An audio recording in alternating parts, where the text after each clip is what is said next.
Muchas gracias, Mauricio. Muy interesante, Oscar, tu presentación. Y sin lugar a dudas, tenemos muchos desafíos en Chile, pero también muchas oportunidades. Y eso tiene que ver justamente con el tema que nos convoca hoy, y que es la globalización.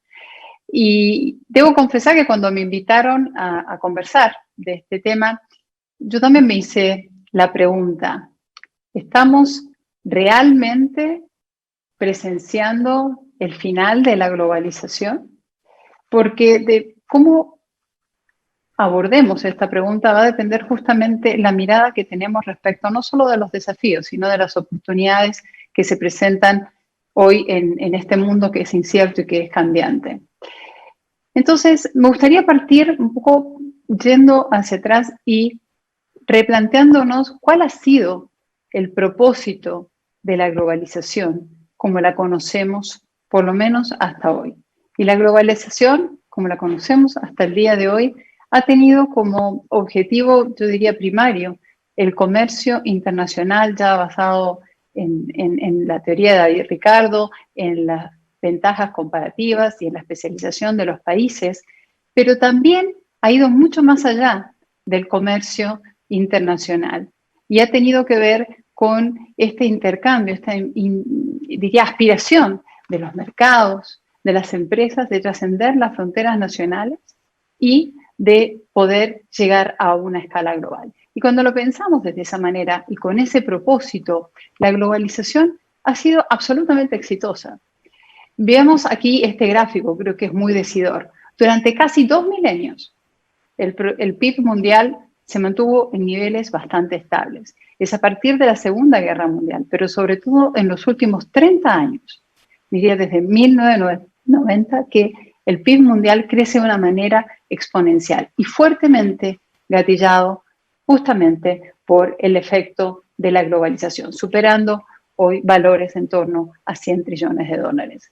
Pero este no ha sido el único aspecto exitoso que ha generado la globalización. Esto ha ocurrido al mismo tiempo que hemos presenciado en todo este tiempo una baja significativa a nivel global de la pobreza extrema, al mismo tiempo que la población mundial ha crecido de manera considerable, superando hoy los 7 billones de personas. Sin embargo, yo diría antes de este periodo de pandemia, en los últimos años hemos escuchado muchas críticas a este sistema de globalización, a este orden mundial. Críticas que comenzaron, yo diría, en torno del año 2008, con el crash financiero que tuvo indudablemente un impacto en el comercio internacional, en la economía mundial, pero que también se han ido acentuando recientemente en torno a la guerra comercial entre China y Estados Unidos. En el año 2018, Mike O'Sullivan, que está aquí en la foto, un famoso autor, empezaba a hablar ya de el final de la globalización y el surgimiento de un nuevo orden mundial. Y recientemente, con la pandemia y el impacto que ha generado en las cadenas de abastecimiento, la reducción de producción por la baja de consumo, la disminución dramática en el flujo de las personas y también del capital, indudablemente, y aquí lo muestra otra portada de The Economist, el cuestionamiento existe. ¿Estamos realmente presenciando el final de la globalización? ¿Qué es lo que viene? Y hemos, en este contexto, escuchado hablar a muchos líderes nacionales sobre conceptos como el nacionalismo estratégico o la autonomía económica, como la única manera de poder generar una recuperación económica y salir de esta crisis tan profunda que ha generado el COVID a nivel mundial. Sin embargo, yo les diría que si bien estamos presenciando el final de la globalización, como la conocíamos, con el propósito al que me refería, soy una convencida de que la globalización está transitando hacia una nueva era. ¿Y qué va a marcar esta nueva era de la globalización? Es justamente esto, la interconectividad. Estamos viviendo en la era digital. Esta es la era del conocimiento, la era de la información y fundamentalmente la era de los datos. El número que aparece en pantalla, 44 zettabytes, 21 ceros, son los datos que transmitimos en un día a nivel global, generado por hiperconectividad y fundamentalmente porque los datos, la información y la ciencia no conocen de fronteras. Estamos viviendo en un mundo más global que nunca. Lo digital, que se ha acentuado aún más producto de la pandemia, es imparable y es global. Y es tan global que algo que comenzó en un remoto lugar llamado Wuhan hace ya casi 6 meses, nos ha tenido en jaque a todos, y es porque los virus, los sanitarios, tampoco conocen de fronteras. Entonces, dado que estamos presenciando el final de la globalización con el propósito que había existido hasta ahora, la pregunta que yo me hice, que quiero compartir con ustedes, es: ¿y hacia qué tipo de globalización necesitamos transitar? ¿Cuál debería ser el propósito, el para qué de esta nueva era de la globalización? Y es muy importante que lo pensemos. ¿Por qué? Porque hoy los desafíos globales más que nunca requieren de soluciones globales. Y esta es una frase que puede sonar como un lugar común, pero que nunca antes ha aplicado como ahora. Y son muchos los desafíos que enfrentamos a nivel global. Yo quiero concentrarme en 3 de ellos, en 3 que me parecen particularmente relevantes.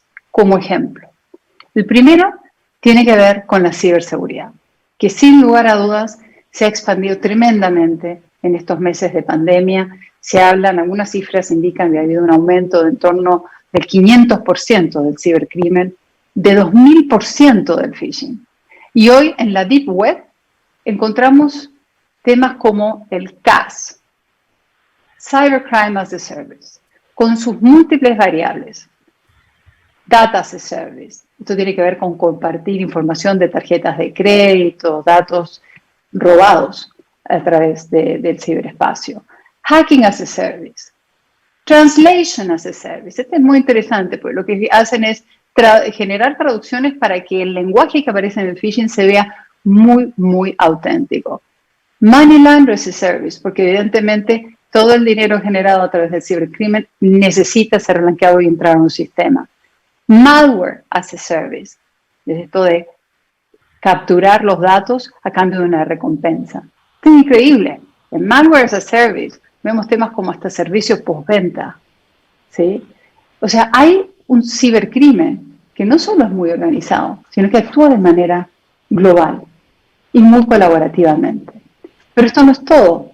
Hemos visto que esto se traduce además en múltiples instancias de hackeos con tremendo impacto. Voy a presentarles un par de los últimos 45 días, máximo 2 meses, plena pandemia. 235 millones de perfiles de usuarios de Instagram, TikTok y YouTube comprometidos y expuestos por fugas de datos. El surgimiento en la Deep Web de un nuevo servicio, Dharma Ransomware, que creó nuevas herramientas, las ha disponibilizado para aquellos que quieran dedicarse más profundamente al ciberdelito y así facilitarlo. Y más recientemente, el robo de identidades de líderes muy reputados como Barack Obama o Bill Gates, a quienes le fueron sustraídas su identidad en cuentas de Twitter. Esto tampoco es todo. Estamos presenciando también algo que se conoce como la granja de bots. ¿Y qué tiene que ver esto? Lo que ustedes ven en pantalla son miles y miles de celulares conectados. ¿Para qué? Para supuestamente reflejar la voz de personas que en realidad no existen. Twitter reconoció recientemente que hay más de 23 millones de cuentas que son falsas, que están expresando opinión, pero en realidad detrás de ellos lo que hay son celulares a los que les han implantado justamente temas que quieren generarse como tendencia y que pueden impactar temas tan relevantes como los resultados de las elecciones de un país.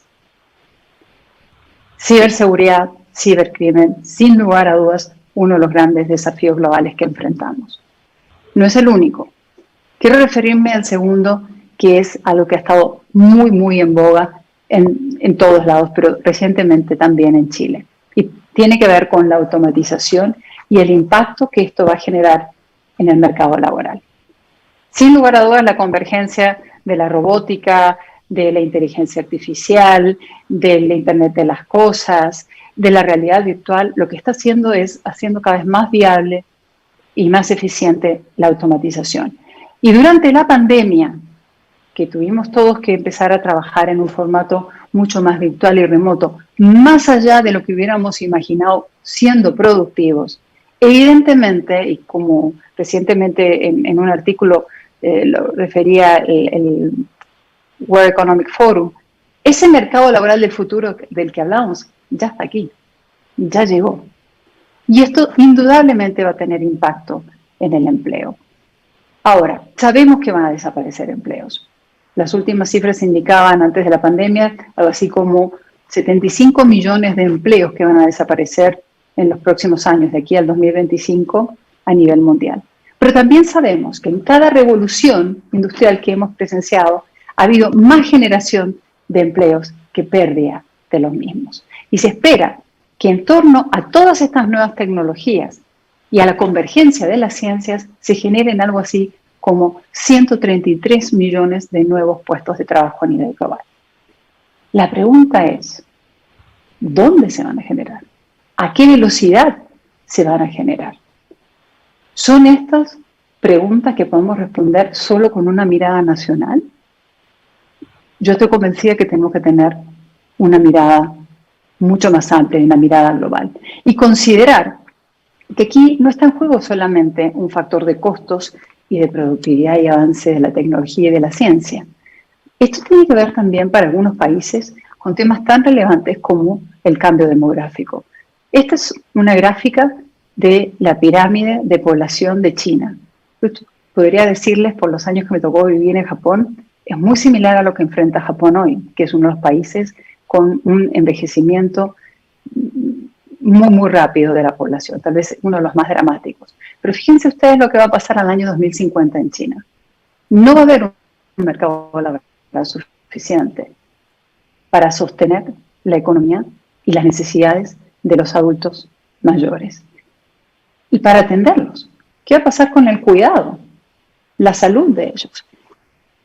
Esto quedó también muy evidenciado en la pandemia. Entonces, evidentemente en estos países, la automatización además tiene un desafío adicional. Tema importante para Chile también, donde estamos enfrentando un envejecimiento de la población bien, bien importante. Y todo esto, si no lo abordamos con una mirada global, sin lugar a dudas, va a impactar en otro gran aspecto que también hemos presenciado recientemente y que tiene que ver con la migración. Ciberseguridad, automatización. El tercer desafío global al que me quiero referir ahora tiene que ver con uno que, en mi manera de ver, creo que es el más dramático de todos, mucho más dramático y más significativo en términos del colapso que puede generar que la misma pandemia que estamos viviendo, y es el cambio climático. Leí hace poco algunas cifras y me llamó la atención poderosamente, quería compartir con ustedes. A julio del año 2019, a nivel global, ya nos habíamos consumido todos los recursos naturales que la Tierra puede generar en un año. Es decir, en promedio, los seres humanos estamos consumiendo 1.75 veces la cantidad de recursos que la Tierra puede generar en un año. Esto es insostenible y esto se ha traducido en sequías, en la deforestación, en la emisión excesiva de dióxido de carbono, en los incendios que estamos viendo aquí, en la destrucción de la biodiversidad.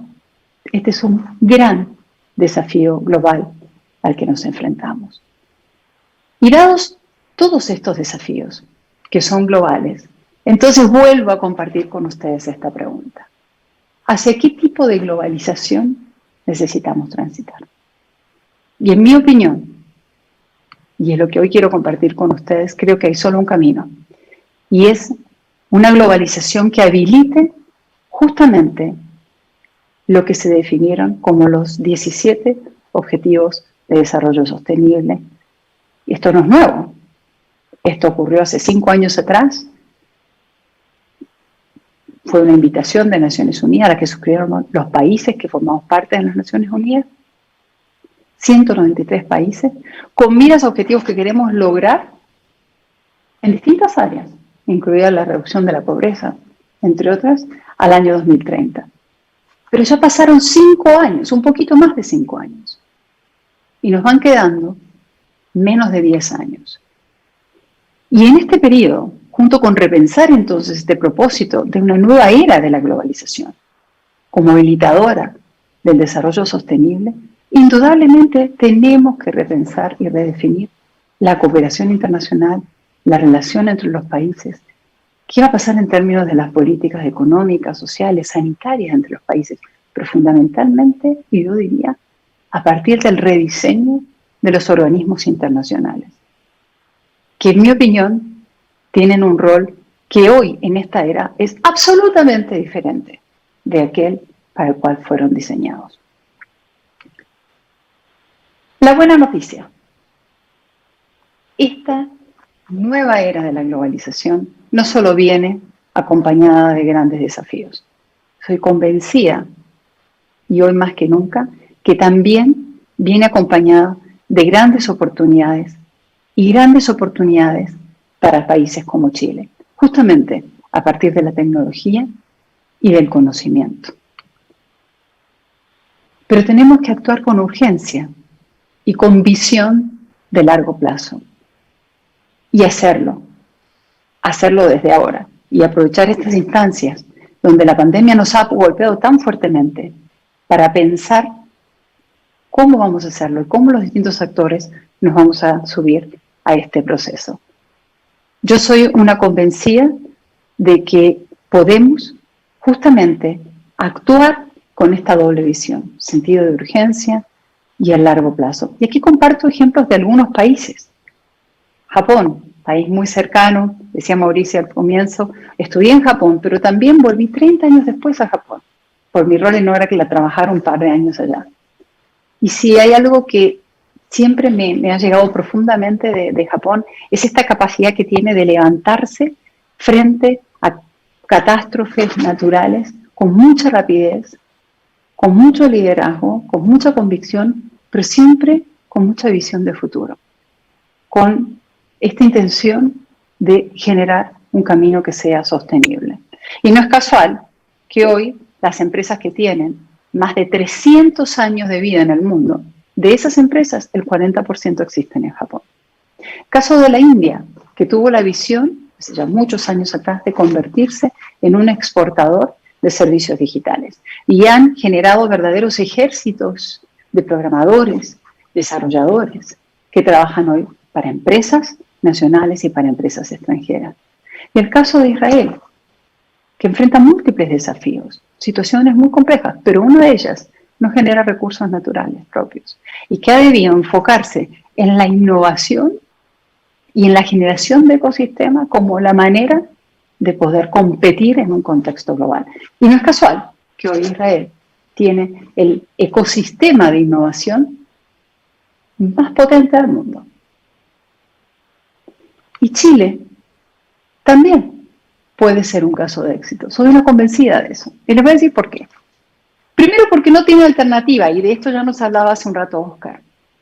Chile no tiene la escala como pudieran tener otros países para hablar de conceptos como el nacionalismo estratégico o la autonomía económica. Chile necesita seguir siendo competitivo, incrementar su competitividad en un contexto global y más global que nunca.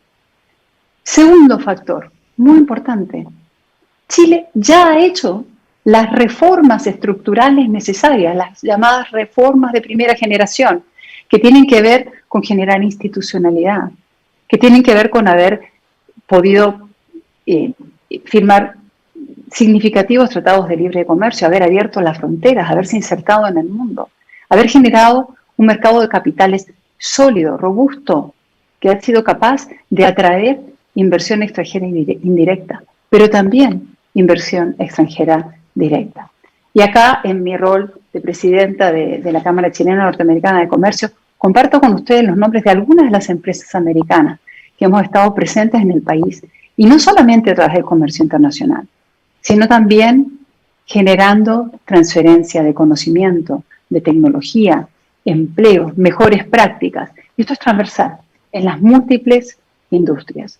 Hoy, la inversión americana en Chile sigue siendo la mayor inversión extranjera directa y tiene un inventario acumulado de más de 40.000 millones de dólares. Pero aquí quiero ser muy enfática.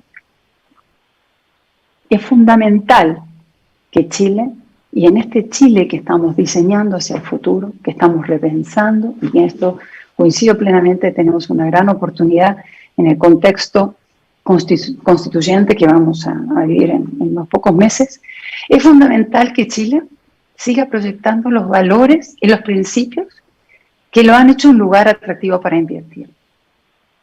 Es esencial que esa resiliencia que ha caracterizado a Chile se proyecte en esta nueva visión del país que queremos, en un mundo que es más competitivo que nunca, pero que además, post-COVID, lo que vamos a estar presenciando es mucha mayor escasez de capital y competencia por ese capital a nivel internacional.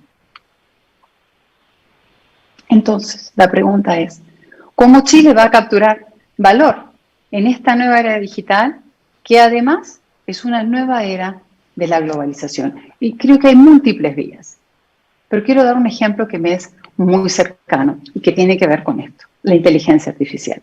¿Por qué me es muy cercano? Porque en mi rol en Oracle tengo el privilegio de liderar equipos en 30 países diferentes. En cada uno de estos países no hay conversación que tengamos con organizaciones del sector privado o del sector público en la que este tema no surja. Es sin lugar a dudas la disrupción más importante a nivel tecnológico que estamos viviendo y que va a impactar de manera dramática, y que ya lo está haciendo a nivel global, y que va a tener un gran efecto positivo en términos de crecimiento económico. Fíjense ustedes, un estudio reciente de PricewaterhouseCoopers estima que al año 2030, producto de la incorporación de la inteligencia artificial, el PIB mundial va a crecer, va a generar una riqueza adicional en torno a prácticamente 16 trillones de dólares a nivel global. Ahora, si todo continúa de la manera en que está yendo, el 50% de ese valor incremental va a ser concentrado en solo dos países, en China y en Estados Unidos. Se estima que alrededor del 5%, 4.7%, para ser precisa, podría llegar a Latinoamérica. No tenemos opción. Como Chile, tenemos que abordar ahora temas como la Política Nacional de Inteligencia Artificial. No sé cuántos de ustedes que hoy nos acompañan en este webinar conocen que hay en este minuto una consulta ciudadana convocada por la autoridad en la que todos los sectores estamos invitándonos a hacernos parte, proponiendo que debiera conformar esta política nacional.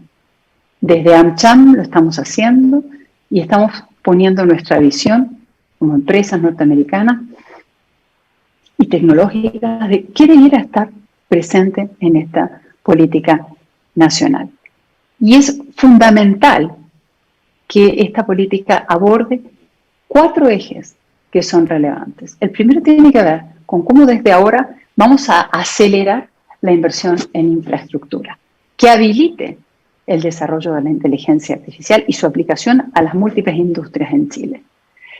Y aquí compartir con ustedes la emoción, el orgullo y la alegría que me da decirles que en diciembre, desde Oracle, estamos haciendo y llevando a cabo una gran inversión e inaugurando nuestro data center en Chile, que es un data center de última generación, que no tiene nada que envidiarle a la tecnología de los países más avanzados. De eso hablo cuando hablo de inversión en infraestructura. Asegurar que Chile tenga la conectividad que se requiere de extremo a extremo, pero también la infraestructura de última tecnología. Es de absoluta relevancia cuando miramos el camino que tenemos que recorrer. Y no es suficiente.